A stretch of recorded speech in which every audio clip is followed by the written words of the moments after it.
పంచాయతీలో ఇకపై దౌర్జన్యాలు చెల్లవని, అధికారం చేపట్టబోయేది తెలుగుదేశం పార్టీనేనని చంద్రగిరి ఎమ్మెల్యే అభ్యర్థి పులివర్తి నాని అన్నారు. తిరుచానూరులో టీడీపీ చిత్తూరు పార్లమెంట్ అధ్యక్షుడు సిఆర్ రాజన్ ఆధ్వర్యంలో ఆత్మీయ సమావేశం నిర్వహించారు. ఈ కార్యక్రమానికి ముఖ్య అతిథులుగా పులివర్తి నాని, చిత్తూరు ఎంపీ అభ్యర్థి ప్రసాద్ రావులు హాజరయ్యారు. ఈ సందర్భంగా పులివర్తి నాని మాట్లాడుతూ 2019లో దొంగ ఓట్లతో గెలుపొందిన చెవిరెడ్డి మళ్లీ అదే పందా కొనసాగించే ప్రయత్నం చేస్తున్నారని ఆరోపించారు. తను సిఆర్ రాజన్, మాజీ ఎమ్మెల్సీ దొరబాబుల మధ్య చిచ్చు పెట్టాడని, సోషల్ మీడియాలో అసత్య ప్రచారాలు చేస్తున్నారని మండిపడ్డారు. తమది అన్నదమ్ముల అనుబంధమని పేర్కొన్నారు. నాని వంశీలో మోసం చేయడం ఉందని స్పష్టం చేశారు. అనంతరం టీడీపీలో చేరిన కుటుంబాలకు పార్టీ కండువా కప్పి ఆహ్వానించారు.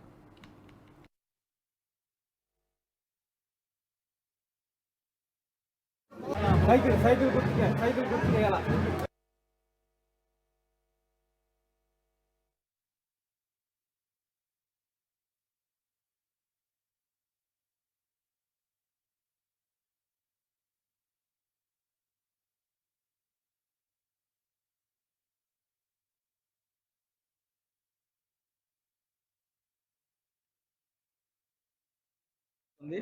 ఎంత తొందరగా వీళ్ళందరినీ ఓడించి ఈ ప్రభుత్వం కానీ ఆంధ్ర రాష్ట్రాన్ని కానీ చేజెక్కించుకుంటే ప్రజలందరి సమస్యలు తీర్చడానికి సమర్థవంతమైన నాయకుడు మన చంద్రబాబు నాయుడు గారికి సీఎం ఇస్తే మన అందరి జీవితాలు బాగుపడతాయనే ఉద్దేశంతో మేమంతా ఉన్నాం.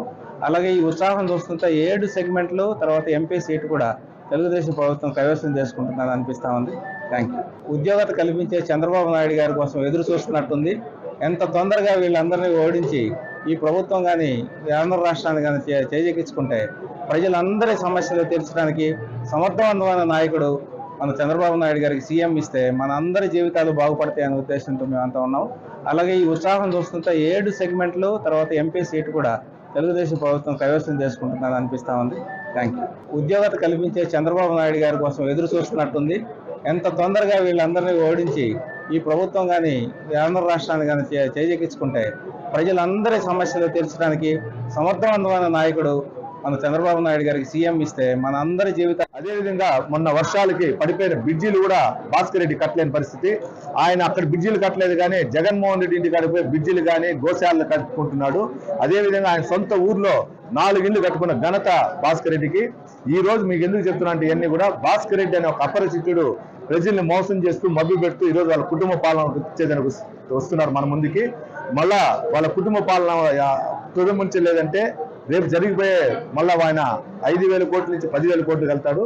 దీనికి సంబంధించినటువంటి ప్రతి ఒక్క తెలుగుదేశం కానీ, జనసేన కానీ, బీజేపీ పార్టీ కానీ, సామాన్య ప్రజలు కూడా గమనించి మన చెవిరెడ్డి భాస్కర్ రెడ్డి కుటుంబాన్ని ఓడించాలని కూడా ప్రతి ఒక్కరు కోరుకుంటున్నా.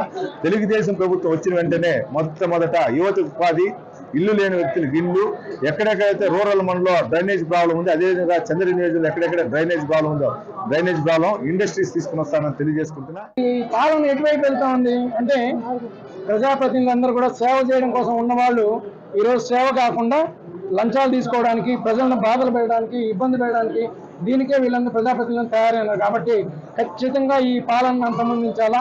మన కులం మీకు ఇంతకుముందు చెప్పాను నేను, 50 ఏళ్ళ ముసలామిని 70 ఏళ్ళ ముసలామిని మన గ్రాండ్ వాళ్ళ దగ్గర ఒక ఇంట్లో ఉంటే తరిమేసి ఇల్లు వైకపన హ్యాండ్ ఓవర్ చేస్తారు. పాపం వాళ్ళు కలెక్టర్ దగ్గర తిన్నా ఫలితం లేకపోయింది, పోలీసు వాళ్ళ దగ్గర తీసుకున్నా వాళ్ళు ఎవరు పట్టించుకునే నాదులు లేడు.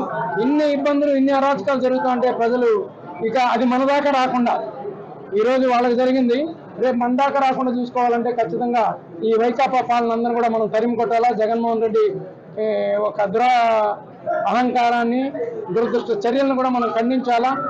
సమాజం